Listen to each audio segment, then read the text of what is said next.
Love through prism के episode number 18 में आपका स्वागत है। चलिए स्टार्ट करते हैं एपिसोड नंबर 18 को। एपिसोड के स्टार्टिंग में हम देखते हैं कि लगभग 5 साल यहाँ पर खत्म हो चुके हैं और योकोहाना में यहाँ पर आ जाती है हमारी लिली। उसके शहर जापान में बहुत ज्यादा भीड़ होती है और सभी लोग मार्केट के अंदर घूम रहे होते हैं। यहाँ पर लिली बताती है कि उससे जो है अलग अलग दोस्त चिट्ठी भेजते हैं। ब्राउन उसे चिट्ठी भेजती है जिसे वो पढ़कर बहुत ज्यादा उदास हो जाती है और अपने कॉलेज टाइम के लाइफ को याद करने लग जाती है। ब्राउन ने लेटर में एक और बात लिखी थी जहाँ पर उसने किट का जिक्र किया था कि किट लास्ट टाइम यहाँ पर देखा गया था एक इंडियन ओशन के अंदर। उसके बाद वो कभी देखा नहीं गया। इसीलिए लिली यहाँ दिन भर प्रेयर करती रहती है भगवान के सामने बैठकर, ताकि किट जो है जिंदा रहे और वो सुखी रहे। यहाँ पर वो पूरा दिन यही सब करती रहती है। उसका दर्द जो है धीरे धीरे थोड़ा कम तो हो गया, बट वो कभी भूल नहीं पाई वो फीलिंग्स के बारे में। बस मुझे दुख इस बात का है कि मैंने उसे अपने दिल की फीलिंग कभी बता नहीं पाई। मेरे बताने से पहले ही वो यहाँ पर गायब हो गया। अभी मेरे साथ यहाँ पर सिन तो है जो मेरा साथ देता है, बट इस दुनिया के अंदर मेरे जिंदगी के अंदर कलर जो है वो बिल्कुल खत्म ही हो गया है उसके जाने के बाद। मुझे सब कुछ ब्लैक एंड व्हाइट दिखाई देता है। मैं बोट को देखकर वो देखती रहती हूँ कि कब किट यहाँ पर आएगा मेरे शहर के अंदर। लगभग 5 साल हो चुके हैं पर किट ने आज तक कोई भी इंफॉर्मेशन यहाँ पर लिली को नहीं दिया है। और वो दिन भी आ जाता है जब उसकी रिंग सेरेमनी होती है, जहाँ पर लिली और सिन दोनों मिलकर डिसाइड करते हैं कि वो एक दूसरे से शादी करेंगे और एक दूसरे के साथ साथ निभाएंगे। सिन यहाँ पर लिली के पास आया होता है और कहता है कि ये जगह हम अपना रूम बना लेंगे। वो कहती है ठीक है। फिर वो एक पेंटिंग देखता है और कहता है कि ये पेंटिंग बहुत ज्यादा अच्छी है, इसे हम अपने रूम में लगा लेंगे। पर लिली को अब पेंटिंग करने का बिल्कुल भी मन नहीं करता है। ऐसा नहीं है कि वो पेंटिंग बना नहीं सकती। यहाँ पर जब सिन पूछता है कि तुम पेंटिंग बनाओगी आगे जाकर, तो वो कहती है कि नहीं, मैं पेंटिंग नहीं बनाना चाहती, बट कहोगे तो मैं बना दूंगी। पर पेंटिंग बनाने के अंदर मुझे बहुत ज्यादा दिक्कत होती है, क्योंकि लिली जब भी पेंटिंग बनाती होगी उसे अपने पुराने दिन याद आ जाते होंगे, सारे दोस्तों को याद आती होगी और साथ में यहाँ पर किट की याद आ जाती होगी। सिन यहाँ पर बोल रहा होता है लिली के मॉम एंड डैड से कि मैं उससे शादी करूंगा, इसलिए नहीं कि मैं उससे प्यार करता हूँ, बट इसलिए भी क्योंकि वो मेरे साथ खुश रहेगी और मैं उसे हमेशा खुश रखूंगा। लिली के मॉम डैड को यहाँ पर सिन की ये बात बहुत ज्यादा पसंद आती है और उसकी मॉम कहती है कि ठीक है, तुम हमारी प्यारी बेटी को खुश रखना, हम भी यही चाहते हैं कि हमारी प्यारी बेटी खुश रहे। लिली के और मॉम और डैड दोनों ही यहाँ पर लिली को बता देते हैं सिन की ये वाली बात कि तुम दोनों की कुछ दिनों बाद एंगेजमेंट होने वाली है। लिली भी इस बात पे कोई एतराज नहीं बताती है। इसलिए सिन यहाँ पर एक दिन उसे बीच पर ले जाकर सामने से बोल देता है कि लिली देखो, हम दोनों को साथ में रहना पड़ेगा, क्योंकि हम दोनों जब साथ में रहते हैं तो अक्सर खुश रहते हैं और हमें लगता है कि हम दोनों एक दूसरे के साथ अपनी जिंदगी अच्छे से बिता सकते हैं। इसलिए हम दोनों को एक दूसरे से शादी कर लेनी चाहिए। यहाँ पर सिन अपने घर पर होता है जहाँ पर साकुरा अब बोल पाती है। सिन बताता है कि साकुरा, अब तुम बोलने लगी हो, ये सुनकर मुझे बहुत ही खुशी होती है, क्योंकि अब तुम अपने लाइफ को खुद ही जी सकती हो। कुछ दिनों बाद मुझे यहाँ से जाना पड़ेगा और शादी के बाद तुम्हें भी अपने घर पर जाना पड़ेगा। अब तुम बोल पाती हो तो तुम्हारी लाइफ थोड़ी और ज्यादा आसान हो जाएगी, क्योंकि सिन जो है यहाँ पर उसके मॉम डैड दोनों ही इस दुनिया में नहीं रहे होते हैं, क्योंकि वो एक्सीडेंट में चले जाते हैं इन दोनों को छोड़कर। इसलिए सिन को साकुरा की बहुत ज्यादा चिंता होती है। सिन एक आर्ट बना रहा होता है, बट उसकी जब बहन पूछती है कि क्या आप इसे कंप्लीट करेंगे, तो वो मना कर देता है। कहता है कि नहीं, मुझे इसे चेंज नहीं करना है, ना ही कंप्लीट करना है, क्योंकि सिन को भी अब आर्ट बनाने में बिल्कुल भी मजा नहीं आता है। इसलिए वो भी यहीं पर अपने आर्टिस्ट वाले सपने को छोड़ देता है। उसके पास एक लेटर आता है जो कि 5 साल बाद आता है। आपको याद होगा कि उसने बताया था कि वो इटली के एक शहर में जाना चाहता है, एक बड़े आर्टिस्ट से मिलना चाहता है। उसे वो लेटर लिखा करता था और आज उसका 5 साल बाद रिप्लाई आया। वो लेटर खोलता है और पढ़ता है, बट उसे बिल्कुल भी मन नहीं था कि वो इस शहर को छोड़कर दोबारा वहां जाए। साकुरा बता रही होती है कि इंग्लैंड में जाने के बाद ही उसे सब कुछ ये मिला है, यानी उसकी आवाज इंग्लैंड में जाने के बाद ही उसे पता चली है। साकुरा कहती है कि आप जो है आर्टिस्ट बनना मत छोड़िए, कम से कम एक चांस तो दीजिए। वो कहता है कि नहीं, अब मुझे जो है नहीं बनना है, मैं इन सब चीज़ों को यहीं पर छोड़ देता हूँ, क्योंकि अब मेरा एक ही काम है, मुझे सपोर्ट करना है लिली को, इसके अलावा कोई काम नहीं है मेरा। हम दोबारा से यहाँ पर लिली के शॉप में आते हैं जहाँ उसकी मॉम और वो दोनों बैठकर काम कर रही होती हैं।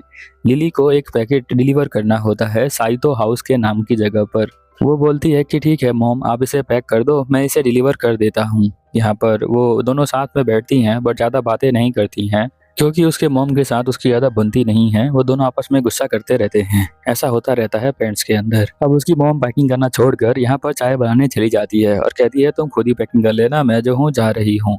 पता नहीं तुम काम करते वक्त ऐसा मुंह क्यों बना लेती हो। लिली को उसके बाद उसको एक लेटर मिलता है जो कि यहाँ पर कैथरीन ने दिया होता है। कैथरीन बताती है कि वो अपने काम में बहुत आगे निकल चुकी है और कुछ ही दिनों बाद वो पेरिस के अंदर एक अपना नया स्टोर खोलेगी और वो उसे इनवाइट जरूर करेगी। वो अपने दोस्त के लिए बहुत ज़्यादा खुश हो जाती है। लिली की मॉम भी कैथरीन को जानती है क्योंकि लिली ने कैथरीन को बारे में बताया था अपनी मॉम को। तो उसकी मॉम भी खुश हो जाती है जब वो बताती है कि वो पेरिस में एक अपना नया शॉप खोलने वाली है। वो कहती है कि बहुत ही यंग एज में वो बहुत आगे निकल गई है। थोड़ी देर बाद लिली के डैड यहाँ पर आते हैं और कहते हैं कि मैंने पैक कर दिया है ये सामान, साइतो के घर पे तुम्हें ये डिलीवर करना है। तो वो चिट्ठी आगे नहीं पढ़ती है क्योंकि आगे किट के बारे में कुछ लिखा होता है। वो डर रही होती है पढ़ने से। प्यार में अक्सर किसी को खोने का इतना डर होता है कि हम चीजों को देखते भी नहीं हैं। लिली के जाने के बाद उसके डैड जो है उसके चिट्ठी को देख रहे होते हैं जो वो बॉक्स यहाँ पर रख के गई होती है। लिली के डैड भी उस बॉक्स को खोल के देखना नहीं चाहते कि उसके अंदर क्या है, क्योंकि लास्ट टाइम जब उन्होंने देखा था लिली को पढ़ते हुए उस चिट्ठी को तो वो बहुत तेज तेज रोने लग गई थी। और उसके डैड और मॉम लिली को इतना रोते हुए नहीं देख सकते हैं, इसलिए उसके डैड उसके बॉक्स को देखते रहते हैं जिसमें कैथरीन का लेटर होता है उसके अंदर। वो बैठकर देख रहे होते हैं तभी उसकी मॉम यहाँ पर आती है और लिली के डैड से पूछती है कि आप यहाँ पर ऐसे क्यों बैठे हुए हैं। तो लिली के डैड बताते हैं कि देखो वो बॉक्स है, उसमें कैथरीन का लेटर आया है और उसमें कुछ और भी है, मैं समझ नहीं पा रहा हूँ उसे मैं खोलूं या ना खोलूं। वो दोनों डिसाइड करते हैं कि उनकी बेटी अब बहुत ज्यादा खुश है और वो लेटर के बारे में पढ़कर उसको और ज्यादा डिस्टर्ब नहीं करना चाहते हैं, इसीलिए वो पढ़ना छोड़ देते हैं। इधर हम देखते हैं कि लिली जो है डिलीवरी करने के लिए आ जाती है और एक आंटी जो होती है लिली से पूछती है कि तुम कॉलेज से जब यहाँ पर आई थी तो मैंने सुना था कि तुम्हारा एक बॉयफ्रेंड था, तो क्या तुम बता सकती हो कि तुम्हारा बॉयफ्रेंड कैसा है दिखने में और क्या तुम उसे अभी मिलती हो या उससे बातें करती हो। तो वो उससे दूर हो जाती है आंटी से और कहती है कि मैं आपसे बाद में मिलती हूँ, मुझे बहुत ज्यादा काम है, और वो यहाँ से भाग जाती है। ऐसा बोलकर लिली अपने पुराने दर्द को दोबारा याद नहीं करना चाहती, इसीलिए वो ऐसा कर रही होती है। जल्दी से वो भाग जाती है और यहाँ पर देख रही होती है कि बहुत सारे बोट इसके घर पे आ रहे होते हैं, यानी यहीं पर समुद्र का किनारा होता है जहाँ बहुत सारी बोट आती हैं। हम देखते हैं कि सिन भी यहाँ बोटों को देखता रहता है, उसे लगता है कि कहीं यहाँ पर कीट न आ जाए। वो देखता है कि एक बोट जो है वहीं से आई है लंदन से, तो वो सोचता है कि क्या पता किट इसके अंदर हो। वो एक बंदे को देखता है जिसके बाल बिल्कुल किट की तरह होते हैं, वो उसे पीछे से देखता है। यहाँ पर सिन को लगता है कि ऐसा नहीं हो सकता, इतने साल हो गए किट यहाँ पर कैसे आ सकता है, लगभग 5-6 साल हो गए हैं किट कभी भी यहाँ पर नहीं आया। फिर भी वो उसका पीछा करता है चेक करने के लिए कि वो किट है कि नहीं है, बट वो इंसान एकदम से गायब हो जाता है। यहाँ पर सिन को वो लड़का नहीं मिलता है तो पता नहीं चलता कि वो किट है कि नहीं है। इधर हम लिली को देखते हैं जो यहाँ पर बैठ रह कर सोच रही होती है किट के बारे में ही। किट ने उसे सिखाया होता है कि किस तरह से हम एक पिक्चर को एनालाइज करते हैं और देखते हैं, वही वो कर रही होती है। एक घड़ी जो लंदन में होती है बड़ी बड़ी सी, उसको भी याद कर रही होती है।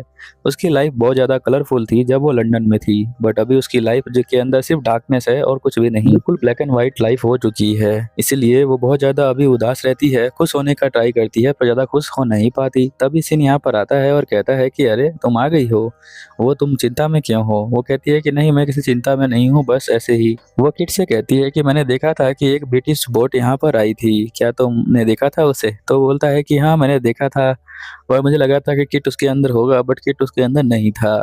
वो कहती है कि अच्छा ऐसी बात है क्या। तो वो कहता है कि हाँ ऐसी ही बात है, बट सीन उदास हो जाता है क्योंकि वो लिली के दिमाग से किट को कभी भी निकाल नहीं पाएगा। पर फिर भी लिली कहती है कि चलो मुझे एक किमोनो लेना है जो कि शादी के अंदर पहनना है, तो मैं जो हूँ घर जा रही हूँ किमोनो लेने के लिए उसे ठीक कराऊंगी। यहाँ पर जो कि सीन होता है वो कहता है कि नहीं, और तुम जो हो मेरे साथ चलो, यहाँ पर हम कुछ खाने के लिए ले लेंगे और कुछ तुम्हारे लिए गिफ्ट भी लेना है मुझे। वो कहती है कि मैं लेट हो जाऊंगी, मुझे जल्दी घर जाना है, तो तुम जो हो अकेले ही चले जाओ। वो कहता है कि नहीं चलो ना, एक बार चलो मेरे साथ। तो यहाँ पर वो लिली कहती है ठीक है चलो चलते हैं फिर, क्योंकि सीन यहाँ जिद कर लेता है उसे ले जाने के लिए मार्केट में, इसीलिए वो कहती है कि चलो तुम्हारी बात मैं मान लेती हूँ पर हम जल्दी से चले जाएंगे घर पे क्योंकि मुझे बहुत ज्यादा काम है। वो कहता है हंसते हुए कि ठीक है जैसा तुम कहो। लिली से कहती है कि मैं तुम्हें सब कुछ सिखा दूंगी, शादी के बाद जो भी मुझे आता है तो तुम भी वो सारे पेंटिंग खुद भी कर सकते हो। वो कहता है कि ठीक है मैं समझ गया, आप मुझे सिखा देना। और फिर वो दोनों जो है यहाँ से जाने लग जाते हैं। रास्ते में बातें करते करते जा रहे होते हैं। यहाँ पर वो रास्ते में कहती है कि थैंक यू मेरी लाइफ को अच्छा करने के लिए और मेरे साथ टाइम स्पेंड करने के लिए। सिन कहता है कि नहीं तुम मेरे लाइफ में आई हो इसलिए मेरे लाइफ में इतनी सारे चेंज हुए हैं, अब साकुरा भी बोलने लग गई है। तो वो उसको थैंक यू कहता है लिली को और कहता है कि थैंक यू तुम मेरी लाइफ में आई तो मेरी लाइफ चेंज हो गई। दोनों एक दूसरे को देखते हुए मार्केट के अंदर घूम रहे होते हैं, सोच रहे होते हैं कि क्या लिया जाए। तो वो एक शॉप के अंदर जाते हैं जहाँ पर वो सोच रहे होते हैं कि एक पोर्ट लिया जाएगा, यानी गिफ्ट लिया जाएगा। वो यहाँ पर एक म्यूजिक प्लेयर को देखते हैं जिसमें एक म्यूजिक चल रहा होता है। वो म्यूजिक की आवाज ऐसा लगता है कि जैसे उस दिन वाइन शॉप के अंदर जोफ्री जिस तरह से पियानो बजा रहा था उस तरह से ही उसे आवाज आती है। तो एक वक्त के लिए वो रुक जाती है, उस आवाज को सुनती है। तब किट भी उसे याद आता है अपने उस मेमोरी के अंदर जहाँ पर जोफ्री जो है पियानो बजा रहा था और किट भी वहीं पर बैठा हुआ था। तो यहाँ पर सीन पूछता है क्या हो गया, तो वो बोलती है कि बस पुरानी यादें थोड़ी ताजा होगी, ऐसा लगा कि जैसे जोफ्री यहाँ पर गाना बजा रहा है। अब वो कहती है कि चलो अब यहाँ से चलते हैं घर पे, यहाँ पे ज्यादा कोई काम है नहीं। तो सीन कहता है कि नहीं नहीं चलो हम एक और फ्रेम ले आते हैं, जिसमें तुमने अपनी ड्राइंग की थी ना उसको फ्रेम बनाकर रखेंगे। तो लिली कहती है कि अच्छा चलो फिर चलते हैं। फिर वो दोनों जो है एक फ्रेम शॉप में चले जाते हैं जहाँ पर उन्हें एक फ्रेम चाहिए होता है अपनी फोटो को लगाने के लिए, जो कि यहाँ पर लिली ने ही बनाया होता है। और साथ में कहता है कि मैं तुम्हें कुछ खिलाना चाहता हूँ तो तुम वो भी खा सकती हो। तो वो गिफ्ट शॉप में दोनों मिलकर आ जाते हैं और जहाँ पर बहुत सारे गिफ्ट रखे होते हैं। यहाँ पर वो बंदा जो होता है वो यहीं बैठा होता है। इससे सीन कहता है कि मुझे एक तरह का फ्रेम चाहिए जिसके अंदर वाटर पेंटिंग वाली फोटो आ जाए। सीन यहाँ पर फ्रेम देखने लग जाता है और लिली आसपास की चीजों को देखने लग जाती है। तभी लिली का ध्यान जाता है एक पेंटिंग पर और वहीं पर उसका ध्यान रुक जाता है। सीन का ध्यान उस पेंटिंग पे नहीं जाता है क्योंकि वो यहाँ पर फ्रेम को देख रहा होता है इसीलिए। बट लिली जब उस पेंटिंग को देखती है तो उसे याद आ जाता है एक चीज कि ये पेंटिंग जो है, इस तरह की पेंटिंग सिर्फ यहाँ पर किट ही बना सकता है, क्योंकि किट जिस तरह से पेंटिंग बनाता है वो बिल्कुल सही से जानती है यहाँ पर लिली। तो वो बहुत अच्छे से बता सकती है कि ये पेंटिंग किसने बनाई है। वो चौंक कर उस पेंटिंग को देखने लग जाती है। सीन उसे देखकर उसके पास आता है और कहता है लिली क्या हो गया। वो कहती है वो देखो, क्या तुम जानते हो वो क्या है। तो वो पेंटिंग वो भी देखता है तो उसे याद आता है यहाँ पर किट का। तो वो उस बंदे से पूछता है कि ये पेंटिंग कौन देकर गया है। तो बताता है कि सुबह ही एक लड़का यहाँ पर ये पेंटिंग देने आया था। उसके जो हेयर थे वो ब्लॉन्ड थे। तो पूछता है कि क्या तुम उसके नाम बता सकते हो। तो वो कहता है कि मुझे नाम तो याद नहीं है। वो अपनी वाइफ से भी पूछता है नाम, बट उसकी वाइफ भी कहती है कि मुझे नाम याद नहीं है। और जो उस पेंटिंग में लड़की थी वो यहाँ पर लिली ही थी, जिसने वो पेंटिंग बनाई थी वो किट ही था, बट अभी तक कंफर्म नहीं हुआ। बट लिली को वो पेंटिंग देखकर लगता है कि बिल्कुल किट ने ही इस पेंटिंग को बनाया होगा। और वो देखकर यहाँ पर नीचे गिर जाती है, बेहोश हो जाती है उस पेंटिंग को देखकर। यहाँ पर शॉपकीपर की वाइफ जो होती है वो बताती है कि सुबह सुबह जो बोट आई थी ना उसी से वो लड़का आया था, जो कि ब्रिटेन की बोट थी वहीं से। यहाँ पर लिली बेहोश हो जाती है और जल्दी से सीन भाग कर आता है और कहता है क्या हो गया लिली, जल्दी से जग जाओ, वेकअप लिली वेकअप। लिली जब उस ध्यान से उस पेंटिंग को देखती है तो उस लड़की ने बालों में एक फूल लगाया था जो कि व्हाइट लिली का फूल था। यहाँ पर उसे याद आ जाता है। अब ये एपिसोड यहीं पर खत्म हो जाता है। तो प्लीज इस वीडियो को लाइक करें, चैनल को सब्सक्राइब करें, वीडियो को हाइप करें, नीचे कमेंट करें। मिलते हैं अगले एपिसोड में। Over and out.